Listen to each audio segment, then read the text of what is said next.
1,000 Deaths by Jack London. I had been in the water about an hour, and cold, exhausted, with a terrible cramp in my right calf. It seemed as though my hour had come.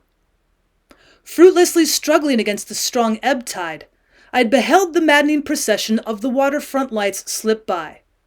But now I gave up attempting to breast the stream, and contented myself with the bitter thoughts of a wasted career, now drawing to a close. It had been my luck to come of good English stock, but of parents whose account with the bankers far exceeded their knowledge of child nature and the rearing of children. While born with a silver spoon in my mouth, the blessed atmosphere of the home circle was to me unknown. My father, a very learned man and a celebrated antiquarian, gave no thought to his family, being constantly lost in the abstractions of his study, while my mother, noted far more for her good looks than her good sense, sated herself with the adulation of the society in which she was perpetually plunged. I went through the regular school and college routine of a boy of the English bourgeoisie, and as the years brought me increasing strength and passions, my parents suddenly became aware that I was possessed of an immortal soul, and endeavored to draw the curb. But it was too late. I perpetrated the wildest and most audacious folly, and was disowned by my people, ostracized by the society I'd so long outraged, and with the £1,000 my father gave me, with the declaration that he would neither see me again nor give me more, I took a first-class passage to Australia. Since then, my life has been one long peregrination, from the Orient to the Occident, from the Arctic to the Antarctic, to find myself at last an able seaman at 30, in the full vigor of my manhood, drowning in San Francisco Bay because of a disastrously successful attempt to desert my ship. My right leg was drawn up by the cramp, and I was suffering the keenest agony. A slight breeze stirred up a choppy sea, which washed into my mouth and down my throat, nor could I prevent it. Though I still contrived to keep afloat, it was merely mechanical, for I was rapidly becoming unconscious. I have a dim recollection of drifting past the sea-wall, and of catching a glimpse of an upriver steamer's starboard light. Then, everything became a blank. I heard the low hum of insect life and felt the balmy air of a spring morning fanning my cheek. Gradually it assumed a rhythmic flow, to whose soft pulsations my body seemed to respond. I floated on the gentle bosom of a summer sea, rising and falling with dreamy pleasure on each crooning wave.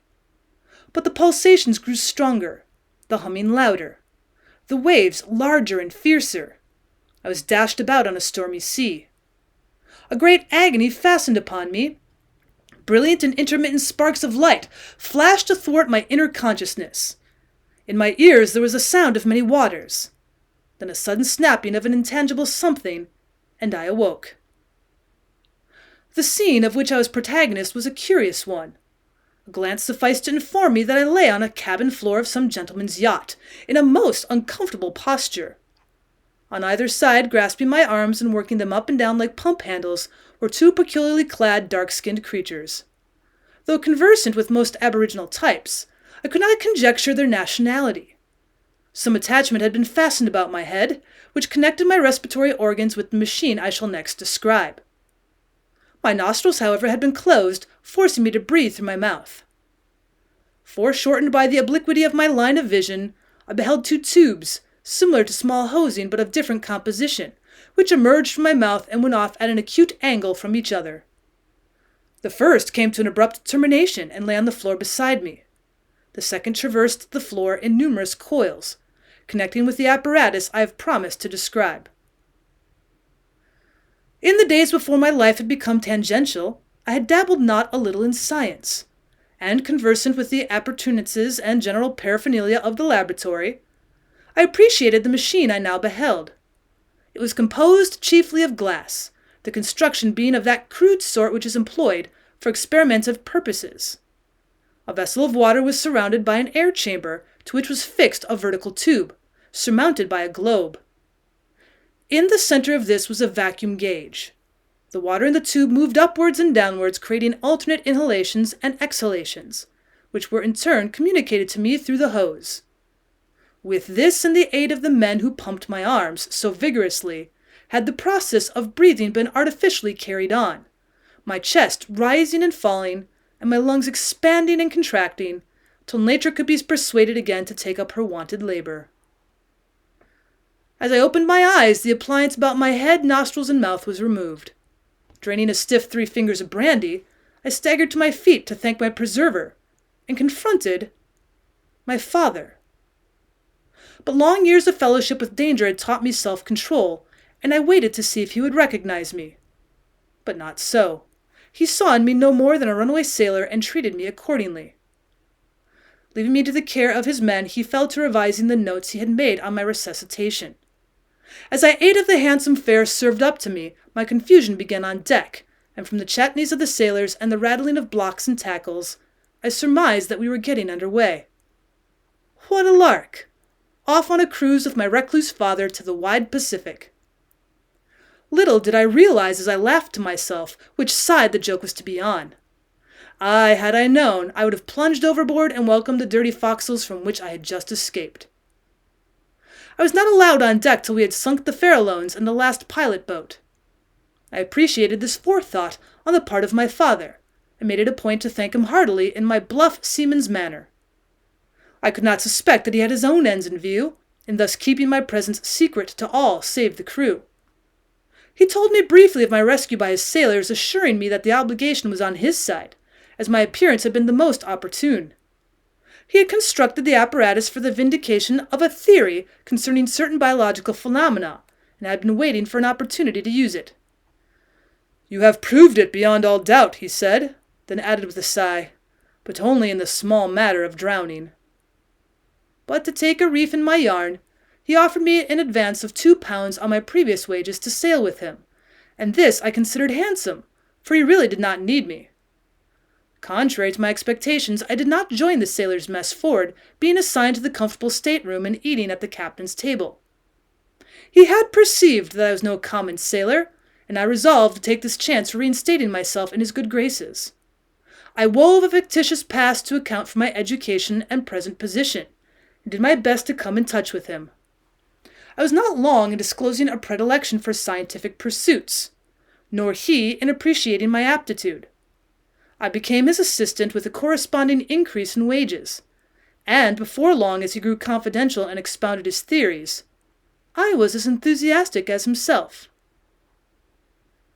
The days flew quickly by, for I was deeply interested in my new studies, passing my waking hours in his well-stocked library, or listening to his plans and aiding him in his laboratory work. But we were forced to forego many enticing experiments, a rolling ship not being exactly the proper place for delicate or intricate work. He promised me, however, many delightful hours in the magnificent laboratory for which we were bound. He had taken possession of an uncharted South Sea island, as he said, and turned it into a scientific paradise. We had not been on the island long before I discovered the horrible mare's nest I had fallen into. But before I describe the strange things which came to pass, I must briefly outline the causes which culminated in as startling an experience as ever fell to the lot of man.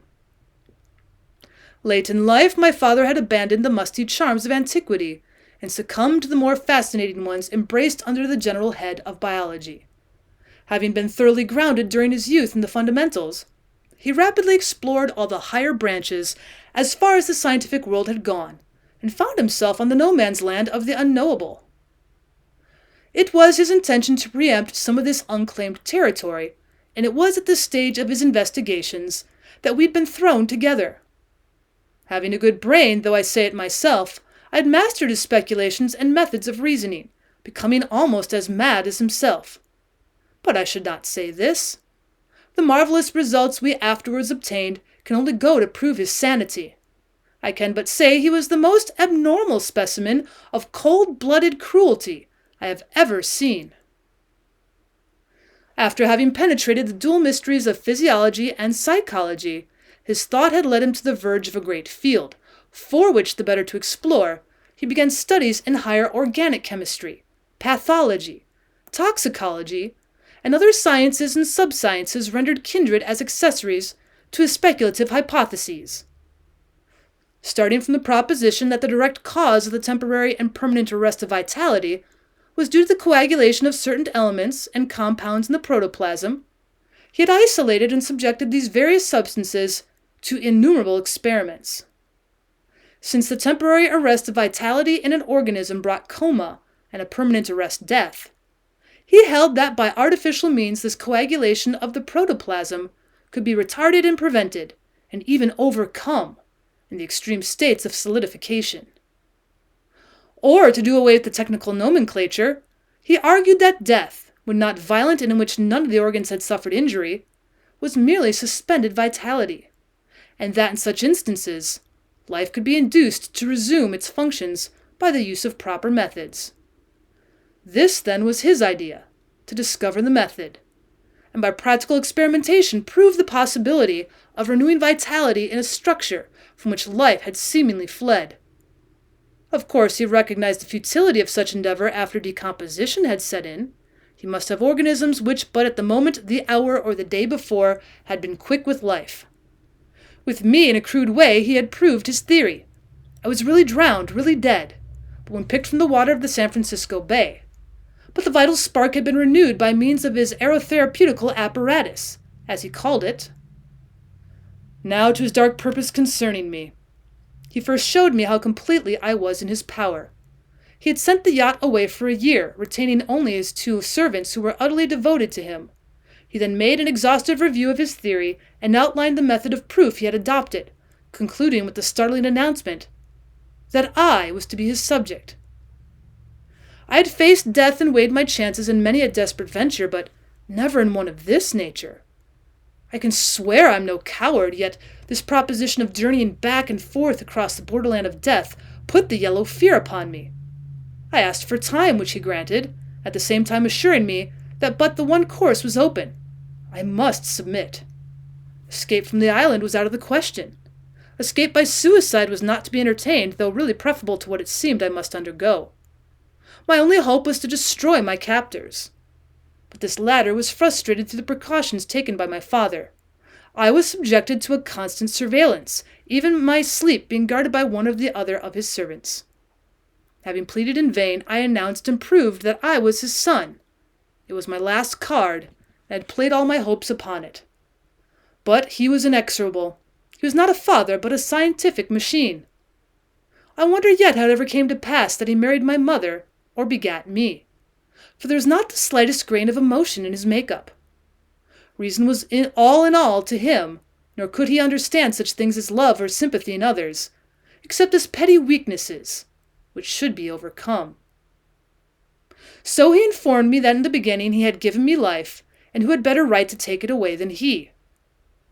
Such, he said, was not his desire, however. He merely wished to borrow it occasionally, promising to return it punctually at the appointed time. Of course, there was a liability of mishaps, but I could do no more than take the chances, since the affairs of men were full of such. The better to ensure success, he wished me to be in the best possible condition, so as dieted and trained like a great athlete before a decisive contest. What could I do? If I had to undergo the peril, it were best to be in good shape. In my intervals of relaxation, he allowed me to assist in the arranging of the apparatus and in the various subsidiary experiments. The interest I took in all such operations can be imagined. I mastered the work as thoroughly as he, and often had the pleasure of seeing some of my suggestions or alterations put into effect.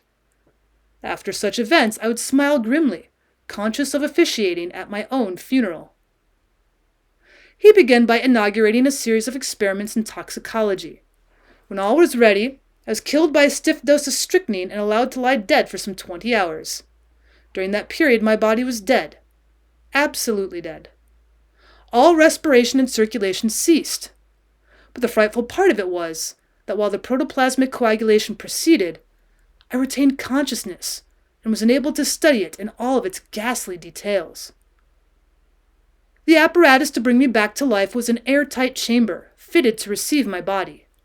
The mechanism was simple: a few valves, a rotary shaft and crank, and an electric motor. When in operation, the interior atmosphere was alternately condensed and rarefied, thus communicating to my lungs in artificial respiration without the agency of the hosing previously used. Though my body was inert, and for all I knew in the first stages of decomposition, I was cognizant of everything that transpired. I knew when they placed me in the chamber, and though all my senses were quiescent, I was aware of hypodermic injections of a compound to react upon the coagulatory process. Then the chamber was closed and the machinery started. My anxiety was terrible, but the circulation became gradually restored, the different organs began to carry on their respective functions, and in an hour's time I was eating a hearty dinner. It cannot be said that I participated in this series nor in the subsequent ones with much verve, but after 2 ineffectual attempts of escape, I began to take quite an interest. Besides, I was becoming accustomed. My father was beside himself at his success, and as the months rolled by, his speculations took wilder and yet wilder flights. We ranged through the 3 great classes of poisons, the neurotics, the gaseous, and the irritants, but carefully avoided some of the mineral irritants and passed the whole group of corrosives. During the poison regime, I became quite accustomed to dying, and had but one mishap to shake my growing confidence. Scarifying a number of lesser blood vessels in my arm, he introduced a minute quantity of that most frightful of poisons, the arrow poison or curare. While I lost consciousness at the start, quickly followed by the cessation of respiration and circulation, and so far had the solidification of the protoplasm advanced that he gave up all hope. But at the last moment he applied a discovery he had been working upon, receiving such encouragement as to redouble his efforts. In a glass vacuum, similarly but not exactly like a Crookes tube, was placed a magnetic field. When penetrated by a polarized light, it gave no phenomena of phosphorescence, nor the rectilinear projection of atoms, but it emitted a non-luminous ray, similar to the X-ray. While the X-ray could reveal opaque objects hidden in dense mediums, this was possessed of far subtler penetration. By this he photographed my body and found on the negative an infinite number of blurred shadows, due to the chemical and electric motions going on. This was an infallible proof that the rigor mortis in which I lay was not genuine. That is, those mysterious forces, those delicate bonds which held my soul to my body, were still in action. The resultants of all other poisons were unapparent, save those of mercurial compounds, which usually left me languid for several days. Another series of delightful experiments was with electricity. We verified Tesla's assertion that high currents were utterly harmless by passing 100,000 volts through my body. As this did not affect me, the current was reduced to 2,500, and I was quickly electrocuted. This time he ventured so far as to allow me to remain dead, or in a state of suspended vitality, for 3 days. It took 4 hours to bring me back. Once he superinduced lockjaw, but the agony of dying was so great that I positively refused to undergo similar experiments. The easiest deaths were by asphyxiation, such as drowning, strangling, and suffocation by gas, while those by morphine and opium and cocaine and chloroform, they were not at all hard. Another time, after being suffocated, he kept me in cold storage for 3 months, not permitting me to freeze or decay. This was without my knowledge, and I was in a great fright on discovering the lapse of time. I became afraid of what he might do with me when I lay dead, my alarm being increased by the predilection he was beginning to betray towards vivisection. The last time I was resurrected, I discovered that he had been tampering with my breast. Though he had carefully dressed and sewed the incisions up, they were so severe that I had to take to my bed for some time. It was during this convalescence that he evolved the plan by which I ultimately escaped. While feigning unbounded enthusiasm in the work, I asked and received a vacation from my moribund occupation. During this period, I devoted myself to laboratory work, while he was too deep in the vivisection of the many animals captured by his servants to take notice of my work. It was on these 2 propositions that I constructed my theory. First, electrolysis, or the decomposition of water in its 2 constituent gases by means of electricity. And second, by the hypothetical existence of a force, the converse of gravitation, which Astor has named apergy. Terrestrial attraction, for instance, merely draws objects together, but does not combine them. Hence, apergy is merely repulsion. Now, atomic or molecular attraction not only draws objects together, but integrates them, and it was the converse of this, or disintegrative force, which I wished to not only discover and produce, but to direct at will. Thus the molecules of hydrogen and oxygen reacting to each other separate and create new molecules containing both elements and forming water. Electrolysis causes these molecules to split up and resume their original condition, producing the two gases separately. The force I wish to find must not only do this with two, but with all elements, no matter in what compounds they exist. If I could then entice my father within its radius, he'd be instantly disintegrated and sent flying to the four quarters, a mass of isolated elements. It must not be understood that this force which I finally came to control annihilated matter. It merely annihilated form. Nor, as I soon discovered, had it any effect on inorganic structure, but to all organic forms it was absolutely fatal. This partially puzzled me at first, though I'd stopped to think deeper I would have seen through it.